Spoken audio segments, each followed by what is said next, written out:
Get down, I want to see hands. I've smoked them all my life and I ain't dead yet. Radio Nut has come back with a new update finally, and it's a really good one. They now have some kind of hideout hub area in which you can change loadout, modify your weapons, all that kind of stuff. And it looks really good, adds to the atmosphere and is functional, so I'm very happy with that. Before it was all in menus, but now we have that stuff in game. Right here you can see a bench, for example, for weapon modification. All this works in co-op as well, and there's no unnecessary gear. You can pick different missions, different equipment, and approach the mission depending on the gear that you took, or change the gear depending on how you want to approach the mission, all that kind of stuff. Right here you can see the shoot house, and I really like what they've done with the headquarters kind of. Get down, I want to see hands. Downstairs you get basically entrance to the shoot house and also few different stations to modify equipment, so you don't have to walk back up and all that. Very well thought out.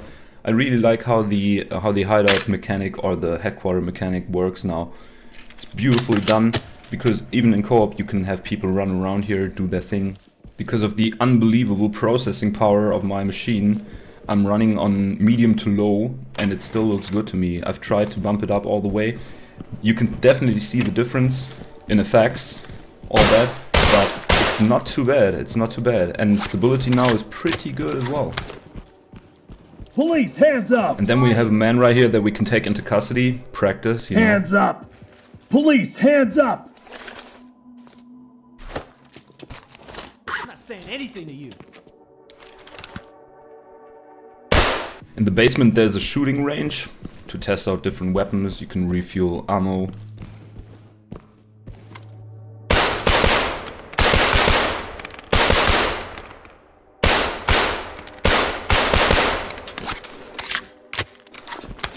And this map right here reminds me a little bit of Tarkov. You can pick basically the levels right here, and each level has different modes, so to speak, which is going to be interesting. I think there's only one in that has all the different modes available. Normally you're taking down hostages, or save hostages, take down the enemy, or take him into custody. Right there you could see it for a second. I'm definitely going to look into that more. Once you pick the mission and the mode, you walk onto the red carpet and then that whole thing starts. I wanted to test out the AI, so I took an AI squad, and they consist of 2 reds, 2 blues. You can change the groups with scrolling the mouse wheel and give quick commands, as you can see on the bottom right screen. Fall in. Copy. Coming to you.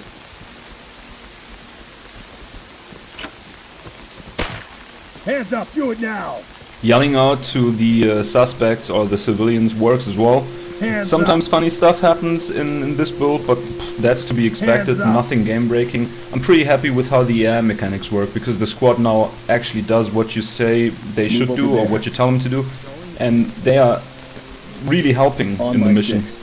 Compare that to playing with real players, of course, where you can talk to them, different kind of thing, but for a single player aspect, it totally works now. I'm very happy about that as well.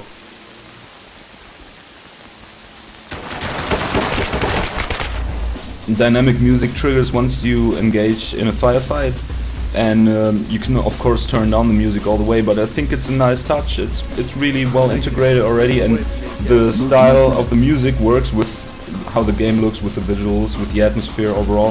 Very, very good. Falling behind me.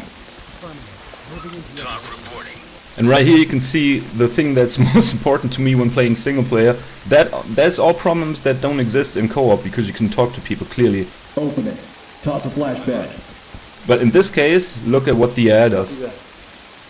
Locked. Want to knock it down?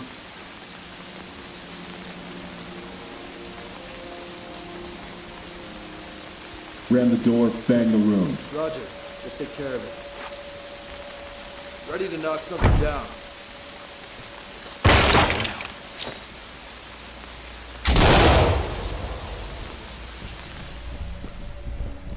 Light stick out. When you click middle mouse button, you get a more detailed options menu for your squad. Shotgun bang and clear. Consider it done.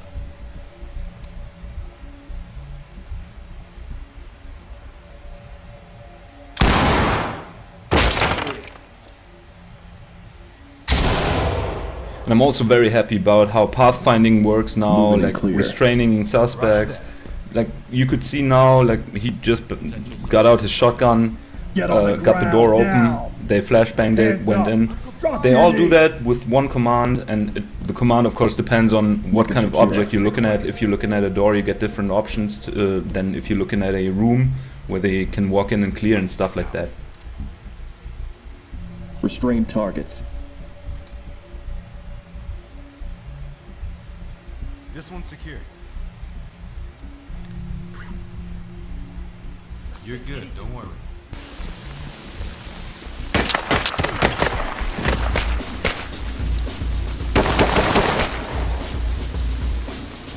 And this right here is the beautiful thing about the game. Like every raid is a different story, and it gets very intense, and firefights feel very intense, and gunfights feel good. So that's a big aspect as well, of course. But I like how every time you play, it's a different kind of story, different kind of approach. No matter what you plan, things normally go differently.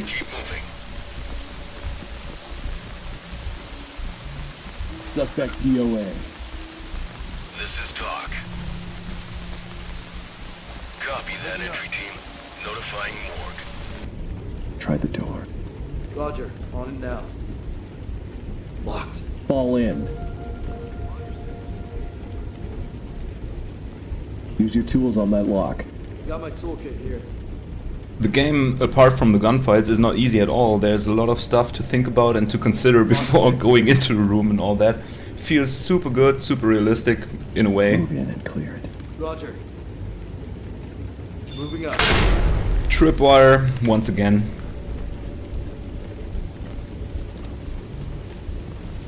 Light stick away.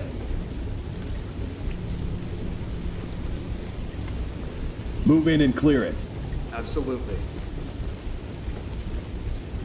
One armed suspect inside. Down on your knees.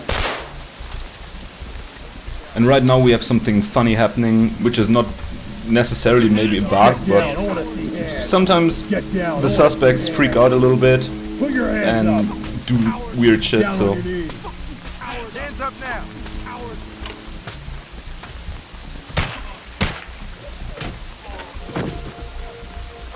Civilians DOA. Suspect neutralized. We've got a dead suspect here. Talk to Cover high this ground. area. Move complete. Affirmative, entry team.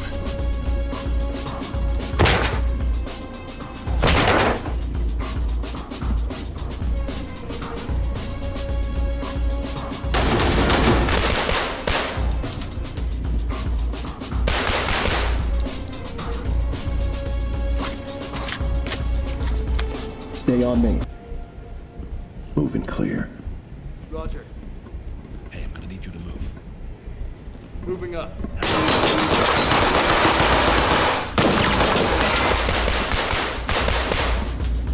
There's a new house system, which I don't understand quite yet, but I will figure out. You can heal sometimes, sometimes you can't. And I've recorded multiplayer gameplay for comparison to the AI gameplay, but overall I have to say, very happy, very happy.